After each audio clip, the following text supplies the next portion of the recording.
Krazy Work Podcast. This your host, Big Slim. It's your boy AL the Legend. We back at you again. Get to this good work. Let's go. Bro, I got some shit on my chest. Y'all, this is not gonna be the video playing, rap song singing podcast today.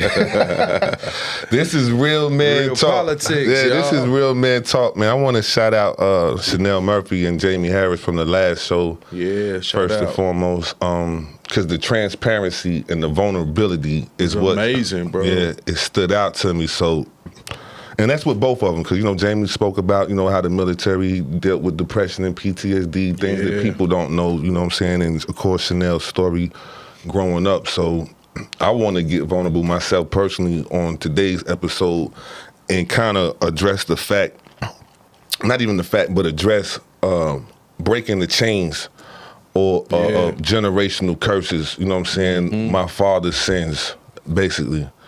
Yeah. And that's a major topic, bro. Like, cause you got a lot of, you know what I'm saying, it could go a lot of ways, but at the same time, what we're specifically speaking on is, fathers who have sons, and just this generational thing that's gonna trickle down that we have to learn to correct with our youngins. However we have to learn to do it. Let's get into that, bro. For real, man. I mean, for me, excuse me, I can only speak for me, but I had to really come to grips with my own self, like, you know what I'm saying? Like, when, as a man, thinking so easy, like, if you think like a child, you're gonna act like a child. If you think like a man, you're gonna act like a man. But a lot of times, I could say within our community, we think we men at an early age, 16, 18, 21, I'm a man, I'm a man. It's a half backwards narrative right at that time, Facts, man, and because we not men at that age. Yeah. You know what I'm saying? Yeah. Even if you got small responsibilities, like, don't get me wrong, you got some people out there that got to raise their younger brothers and sisters and pay bills. Like how Chanel stepped up. She had her own place in at 16. At 16. Y'all heard that. Yeah, so. you do have those circumstances, but in my circumstance, I ran away from support. I didn't want to hear what my mother had to say. I didn't really respect my father like that when he was on drugs. I respect him now, love him, shout out. You know what I'm saying? Bro. This is no shade, but I can agree, bro. When you grow up, my beginning years, you know what I'm saying, in New York, and there's probably like 27 people in the house. You know what I'm saying? Like, refrigerators got chains on it and shit. And I'm not, no shade to my nana, you know what I'm saying? But this is just real life shit. It was too many people to feed. So when you got people coming in high with the munchies and the food is dropping down and dropping down and dropping down, okay, you got to take some type of drastic measures. And, so I seen, what crack does to family and shit like that at an early age. You know what I'm saying? Grandfather, father, aunts, uncles, shit like that. That was an unforgettable era. Not to cut you off, bro. Yeah. Just coming up in that time alone, bro, would make you respect something at some point. But yeah, get it. Go ahead, my boy. So, it was like, I was so young, it didn't really mean too much to me because I didn't really know what it was until I was about 10 or 11 first time somebody put some step off the porch type age. Yeah. And I was bad. Like, not even to go into a whole scenario like year, whatever. You was so bad, man. I was bad as hell, man. From the East Coast to the South. You know what I'm saying? So it's like, my mom's like, she can't handle me. You got to go down here. You got to go over here. So I end up at the aunt's house, get put out the aunt's house, go over cousin's house, get put out the cousin's house, because you ain't going to tell me that I thought I was a man. I want to go outside. I want my own money, so I'm going to sell drugs. I'm going to sell what I steal. I'm running around with older people. I remember my mother hitting me up. She's like, son, where's you at? I'm like, I'm in D.C. You know what I'm saying? Crazy Shout out to word. my people in Southeast. And I'm up there doing what I ain't supposed to be doing. And I thought I was being a man, but I was running away from the support and the love that I really needed that could teach me how to be the appropriate man. Yeah, I got you. Yeah. So now that I've been through all of the shit that I've been through, and I'm not saying this to like no type of glorification, but when I thought I was a man at say 30, I came home from prison about 30. So by that time I done fathered a child, you know what I'm saying? And before I went in, I fathered another one, and I went in at 30. That was on for like a year and a half or something like that. I went right back in for 5. And I exposed my kids to shit that they shouldn't have been exposed to. Just being a complete man, you know what I'm saying? That's tough, man. Gang banging, guns, drugs, fraud, prostitution is what my kids grew up with. And I'm just being honest. I know people in the comment section, they might feel some type of way, but back then you think you lit, you know what I'm saying? Like, I'm lit, I'm making this money. This is what it is. I got a crew behind me, you know what I'm saying? My rank going up there, money going up there, you know what I'm saying? Wild parties, all type of shit, rock star lifestyle, until I was real enough with myself when I came home and I noticed that me being gone, my kids don't know how to talk to me. They don't know how to express their emotions. And that's what is happening within the families. The black man really ain't, or any man that's in the criminal world or whatever, in the streets, I ain't gonna say criminal or fucking high tech or whatever, but if you're doing what you're doing in the streets and you get killed, you was outside of the house, you was outside the community, you no longer here. So you can't raise in God. If you get locked up and you flipping calendars, you no longer here. So you can't raise in God. You get what I'm saying? So that has an effect. Not to say that people gonna come up with daddy issues. You might not. I didn't have daddy issues, but I had hate because I used to watch how he promised my sisters money or visit and he don't come. Me, I'm fine because I'm ripping and running the streets, but I'm watching my sisters cry or whatever. And at that time, they oh, bro, I don't want to accept your money. You got drug money. You know, I had to, you know, understand what it was. So, you know, I put some money in my mama Bible, like Pac say, you know what I'm saying? It feels good putting money in your mailbox, you know what I'm saying? But the deeper you get into it, you lose sight, you lose focus on family. And I wasn't grounded. But now, at the age of 43, and the way that I was, I don't agree with, you know what I'm saying? Yeah, you know, I can't really point the finger because I was a shooter, I was a gun carrier, I was a drug dealer, I did have chicks on Backpage, whatever the case, but I have that story as a testimony. This is what made me the guy that I am today. I had to bump my head, I had to find out that the stove was hot and touch it and touch it and touch it and touch it. It seemed like somehow, like, you know, with that, at that age, coming through like that, you know, experiencing all of those hardships and experiencing all the things that a young man say he's a man. Yeah. And you know you're really not, like you said, because you're out here, you don't have any awareness behind anything you're doing, bro. So you just really gonna crash out because you don't know nothing, but you doing manly things. Yeah. You know, I'm gonna kind of put it to you like, you know, when you hold yourself, like going through like what you said, I can identify with the prison thing, or the cycle of being caught in that cycle, coming home to my children, you know, loving my kids to death, but at the same time, it leaves an emptiness and it leaves a distance between you and your children. You know, no matter how much love you say is there, it's just that the respect level is never the same. That's why we have to work overtime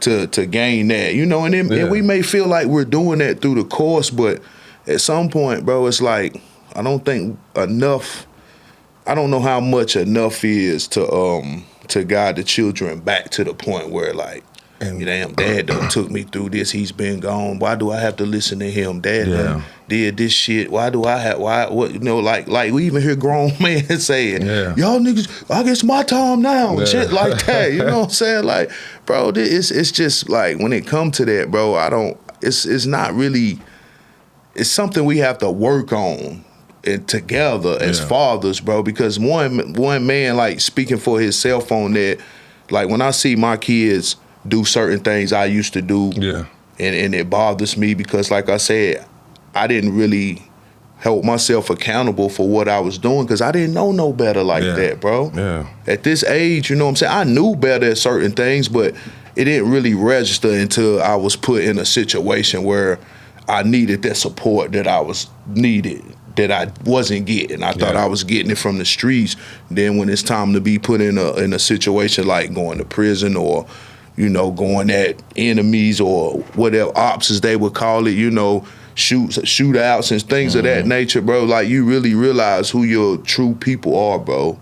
And it's like when you run away from that support and then you run to these other people like gangs and certain things of that nature, you know, no disrespect to what people have going, but it's just like some of that is not fitting for every young man, you know what I mean? You're right, you're definitely right. I mean, I'm in total agreement because you got to think, you know, no disrespect to the hood, but I didn't want my kids to be gang members. You know what I'm saying? That's understandable. So now, you know, I got one who's really putting me through a lot, man, mentally, because it's like we was once that age, and I look at my own life like, damn, I don't want my son to go and had to be locked up in Florida, Mississippi, Tennessee, Atlanta, Oklahoma. You know what I'm saying? Like, I done been in all these spots, man, just me, bro. Yeah. I don't know nobody when I get on the yard. I wasn't like everybody else when I go to DOC and I got half of Statesville behind me, bro. You know what I'm saying? Like, for real, bro. It's an emptiness. Yeah, and I made my own way, come home still looking pretty.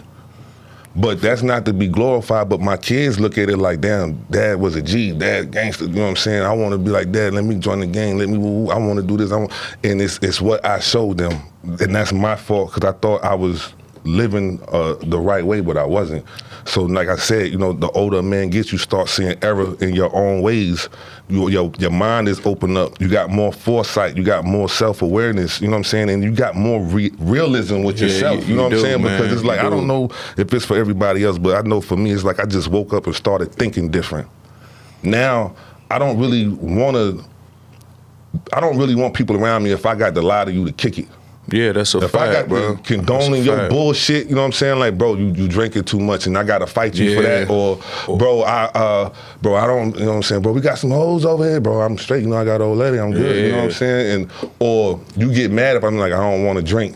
Oh, you don't want to drink now? You acting all brand new. Oh, bro, I'm good, you know what I'm saying? I'm like, if somebody is really a friend or associate, a no shouldn't bother them. That's a fact, not always man. It should never bother you at the end of the day. You know what I'm saying? Because, like you say, bro, you're trying to disconnect yourself from those type of things at this age, bro. If you still thinking like you were when you was 19 at 43, 44 years old, bro. Now, I don't think you didn't grow anywhere in life, bro. And I mean, I think what we're trying to get to, the point we're trying to make is, you know, you have these young men out here. You know, I'm a father of 6 children, so I got one son. So they'll tell you, he's the oldest out of all my children. Mm-hmm. And it's like, when I see certain things in him, like, that I'm trying to kind of coach him through, and at some points in his earlier days, it was, you know, I couldn't tell him nothing because he felt like, oh, Dad, you can't tell me nothing. You been locked up. You ain't, you know what I'm saying, this and that. But me just keeping on going at him, he threw that narrative out the window because he see I wasn't giving up on him. You know what I'm saying? So once I felt, and it was times I felt like, you know what, I'm going to just let him figure it out. But as a parent, bro, that's one of the hardest decisions to make for your child, to say that. Because that comes with a lot more dangers, bro, when you kind of letting go. And, you know, at some point we do have to let go. But at a certain age, I feel like, if we let go too early, bro, it's just not good. I feel like, but what are we to do when we're in that situation, bro? That's the biggest thing for me. I mean, that's where I'm at right now, because my 12-year-old broke me, my nigga. You know what I'm saying? Like, when he literally looked at me and told me that he would kill me, bro, that shit broke my heart, man. I'm talking about really broke my heart, man. Sure, for real. Bro. Like, that shit has been bothering me ever since, man. Like, because they get this op shit in their head, and they don't care whether you family or not, because you see every day, you know what I'm saying, you scrolling on social media, somebody done killed their brother or done killed their mother, you know what I'm saying, a juvenile done killed their mother or killed their brother and mother, or, you know what I'm saying, like, this shit is just getting too out of hand, man. Because it's the age groups, it's damn near 11 to 16-year-old kids out here doing this, bro. Like, the little homie D, man, D'Angelo Bonds, rest in peace, little homie. You know what I'm saying? Like, I really used to talk to him, you know what I'm saying? He used to pull up with him and Kobe, man. We sit there, and I know I used to be talking their head off, man. It's the same shit, you know what I'm saying? We didn't want to hear I used to listen to the old heads. I know you did too. That's why I feel like you get wisdom. But nowadays, they don't want to hear nothing that's righteous, nothing that's positive. And I used to tell them, like, look, bro, you looking at it like this. You don't need to do that, man. Get you a job, find you a girl that's combined finances, work on your credit, you know what I'm saying? And I probably didn't see D for about 7 months or something like that. And then, you know, I started chilling with him, you know what I'm saying? Not chilling with him, but like, you know, running into him again. And he told me, he was like, man, I'm on my shit, man. I'm watching him post his daughter, you know what I'm saying? And, you know, people, the streets is different, because you could be an animal in the streets and be the greatest father at home. You know what I'm saying? And when you got some shit that you could have just fought out, but you shoot it out, and one's gone for life, and then one's gone forever, and now somebody's daughter and son don't have that same male figure walking through them doors, you don't know what that does to that child coming up. You know what I'm saying? And then now the same change starts going on, or the father was a jailbird, so now the son is a jailbird, Yeah, and you got these same things going on. The father was an addict, and now the son is an addict, and you got these same things going on. Yeah, like, man, trying to break this chain, bro. It's like, I mean, I feel like, man, y'all get in the comments like with this, and if you got any solutions that can help, you know what I'm saying, the young man, you know, that's following the wrong paths. And we speaking of young men ages 11, 18 years old preferably. But, you know, I would say 11 to 16 because when you're 18, you kind of know better. But at the same time, we still need to shoot out to our younger brothers. And this is where brother B.J. Murphy comes in to play as well. Shout out to B.J. Murphy. Oh, yeah. We still trying to put this thing together with you as well, bro. But at the same time, man, it's a deep topic because, you know, I see my son dealing with certain issues that, like, boy, I'm only trying to hear to help keep you afloat, bro. When you think about life itself, it's like, bro, if I had it to make sure you was well off, which we're trying to do at this point, bro, it's like, you know what I'm saying, bro? Take it back. What was that, 2 years ago when we was outside? We found out our sons is beefing. Yeah, you know what I'm saying? Yeah, bro. Yeah, let's take it back to that. We thick as thieves, bro. Come out the door. Take it back to that, bro. He won with the eye. What you mean? That's my nephew. And what we do? You know what I'm saying? We put these niggas on a boat together, took them out, and had the best time of their life, bro. And ever since then, bro, it's like it's good. All them worries we don't have them worries, bro. They see each other, they respect one another, and keep it moving, family at the end of the day. At the end of the day, bro.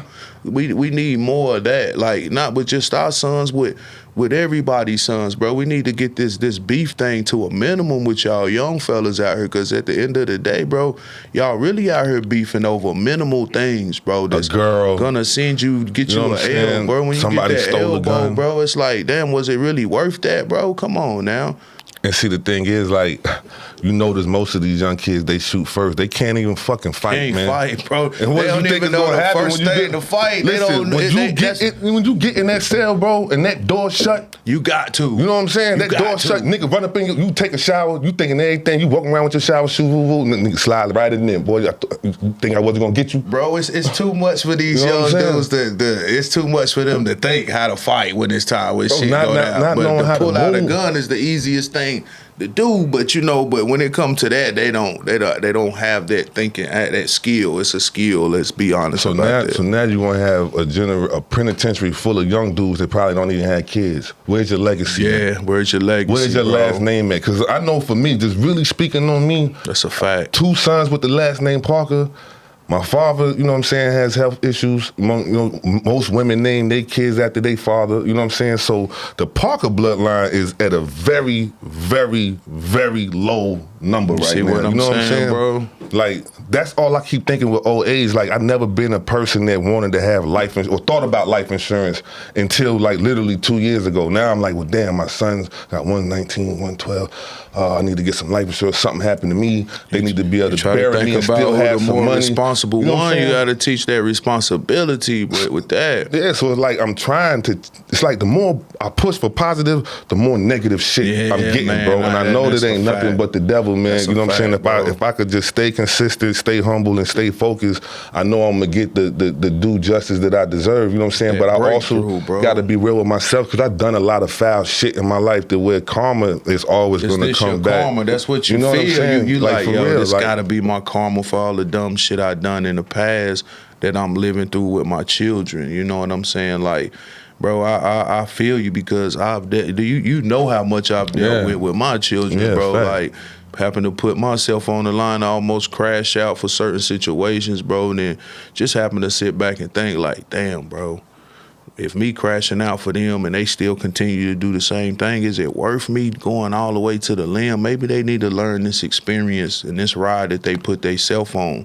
You made that bed, and at some point you got to lay in it. Yeah, for sure. You know what I'm saying? But like they say traditionally or biblically, religious-wise, however they say it, you have a family, the man ventures off and starts his own family. And in order to do that, you got to have certain characteristics. Because if you look at most of these young kids nowadays, they really nasty as hell. You know what I'm saying? Disrespectful. Got disrespectful. Don't clean up. You know what I'm saying? You think everything's supposed to be given to you. Like they'll sit there and watch you make plates and won't even get up and make their own damn plate or get up and cook their own food. Or it's like you want to wash your dishes, don't want to wash nobody. Oh, I washed all my dishes. No, nigga, wash the dishes, bro. You know what I'm saying? Like get your hands dirty. You know what I'm saying? I don't even be touching nothing. What you mean? What do you mean? You know what I'm saying?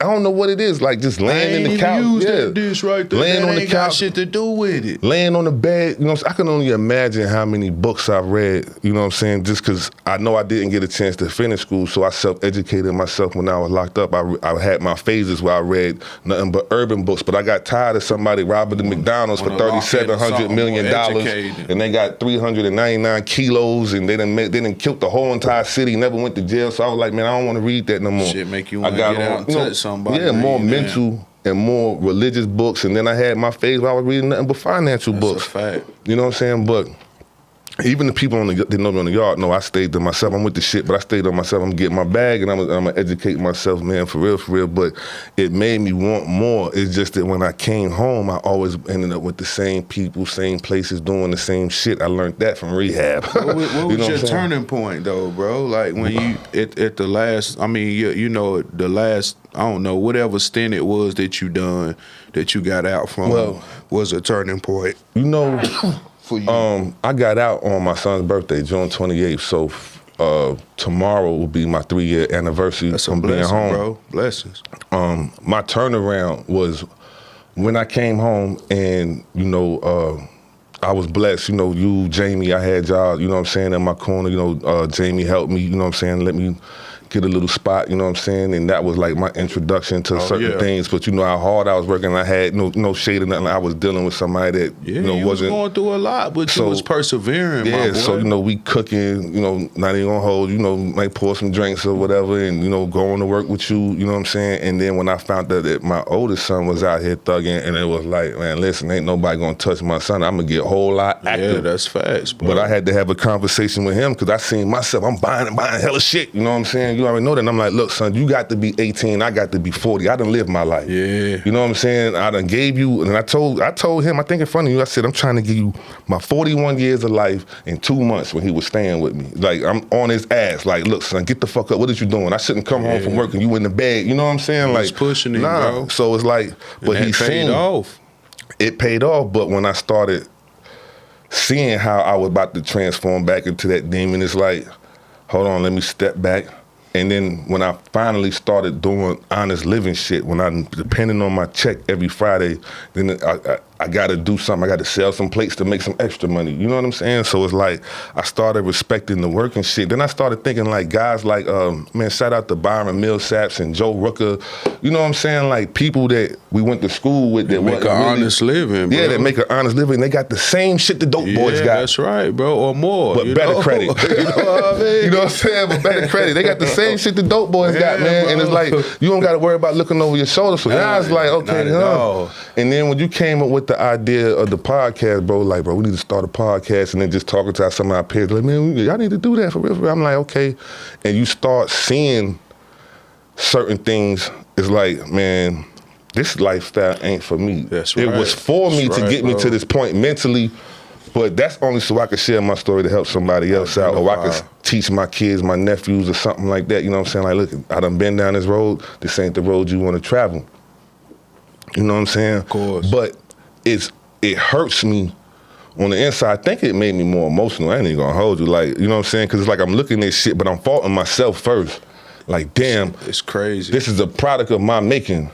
You know what I'm saying? See, I was gonna ask you that, like, okay, it hits different when it's in your own backyard. It really like, does. If you see another person's child going through those similar things, okay, it hits a certain way, but when it's in your backyard, bro, it hits like, man, like the solution for this is, I don't know, bro. It's a lot of ways we can kind of touch this, but like, bro, I mean, what's the most dominant factor we can, like, what can we do to really touch this topic, bro? I mean, that's the hard thing, you know, like, for real.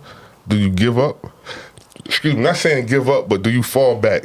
Yeah, let's put it. Let's say that. Let's say fall back, not give up. I'm just let go and let God and pray on it. You know what I'm saying? Like that, like that type of mode. Or do you go full throttle knowing that you might jeopardize everything that you work for? Yeah. You know what I'm saying? Because without a job, without the platform, you know what I'm saying, without the cooking skill, whatever, if you strip all that, what we got? Nothing. I think it's more of like you said, I think they expect us to be that person that they knew us when, for the prison biz and oh, my dad is this way, my daddy'll do this to you. I think they look for that, and with those actions that they put out there, and they look for us to come in and just debo up and whatever you want to call it, bro, and do this wild shit, crash out, shoot a nigga in they shit, and just and then when we're gone, bro, it's like, damn.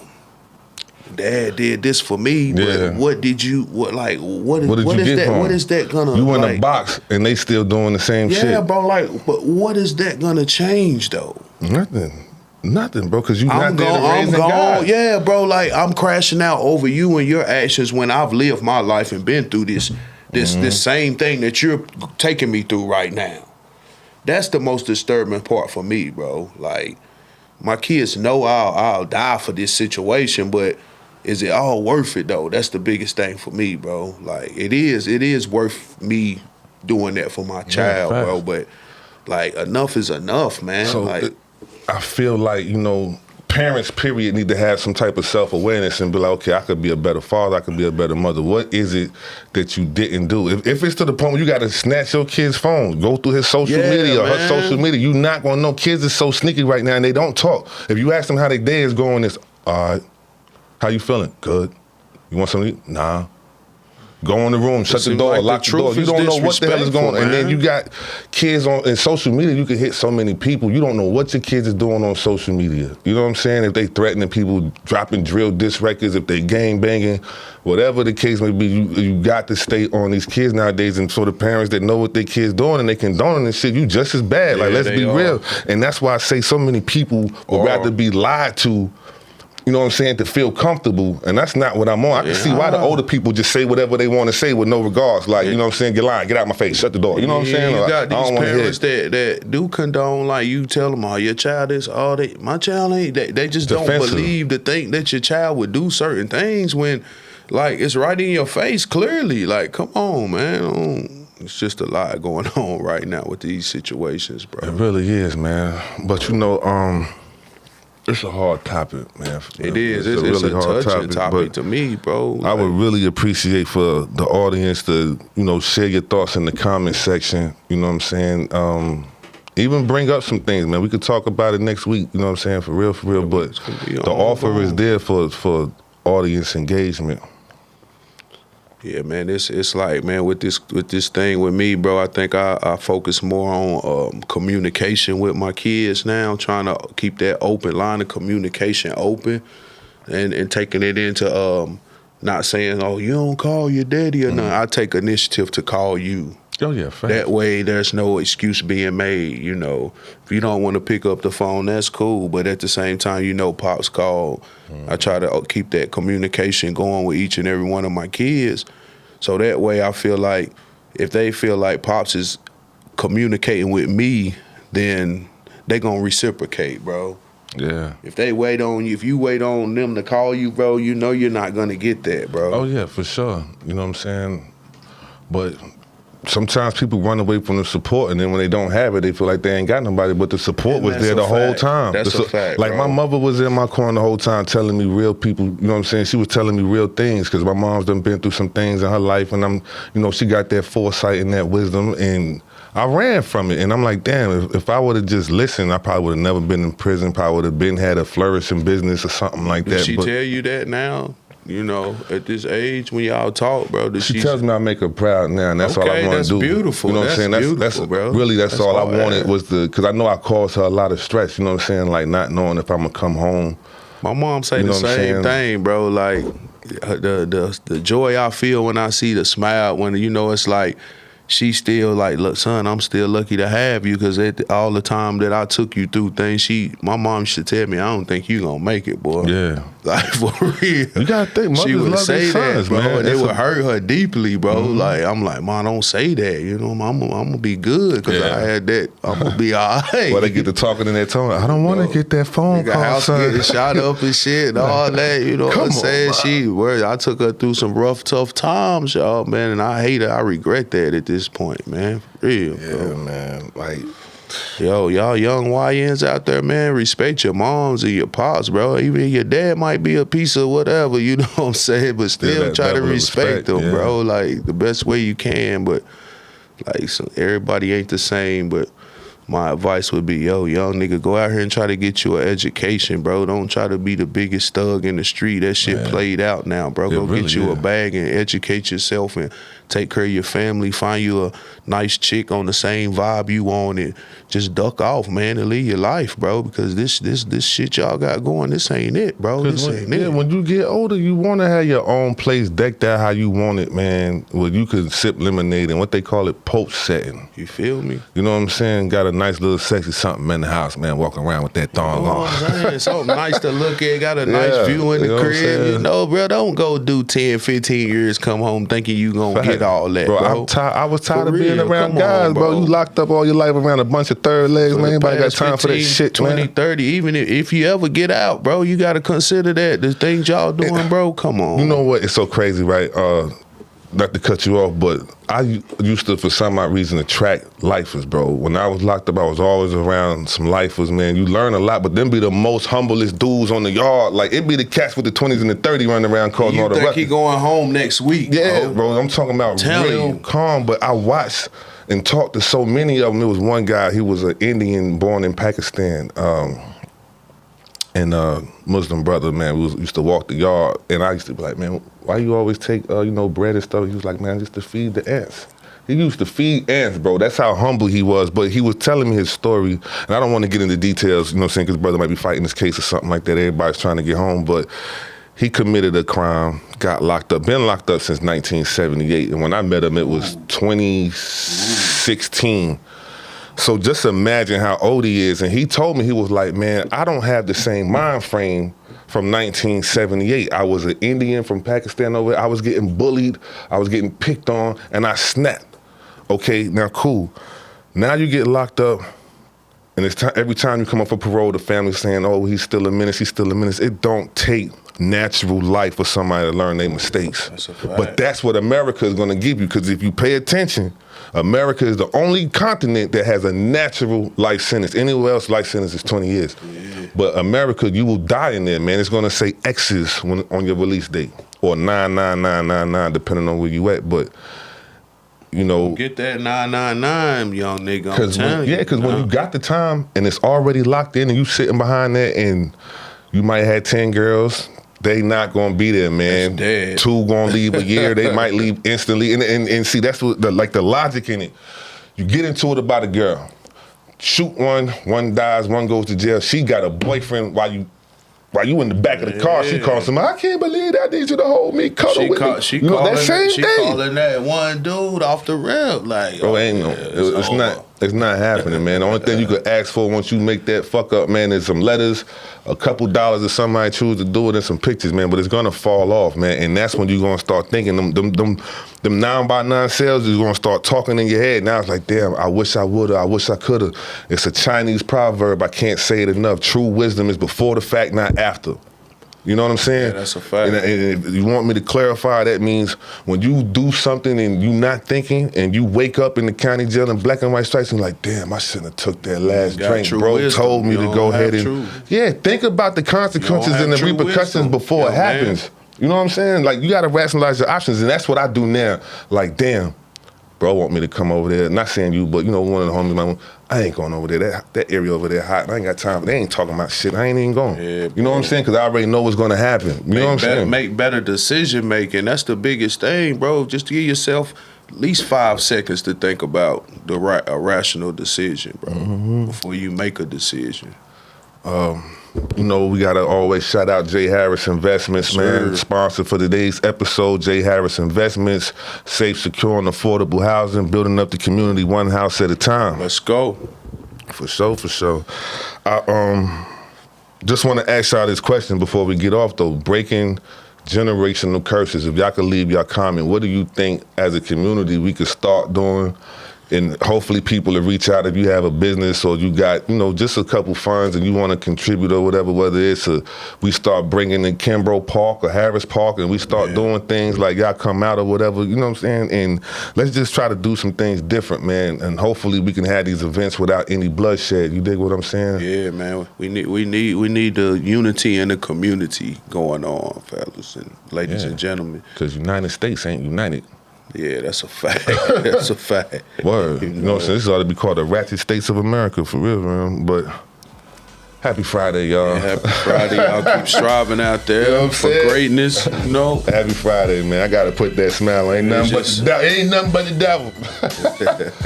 That's it, man. We're going to make it. overtime. Overtime. You know? We I ain't ain't trying to take y'all to church and that, but we just trying to give y'all something real, you know what I'm saying? Just comment on this topic, because some major word for real. Oh, yeah, man. Salute to y'all, man. Statesville, stand up, man. This is Krazy Work Podcast. Let's talk about it.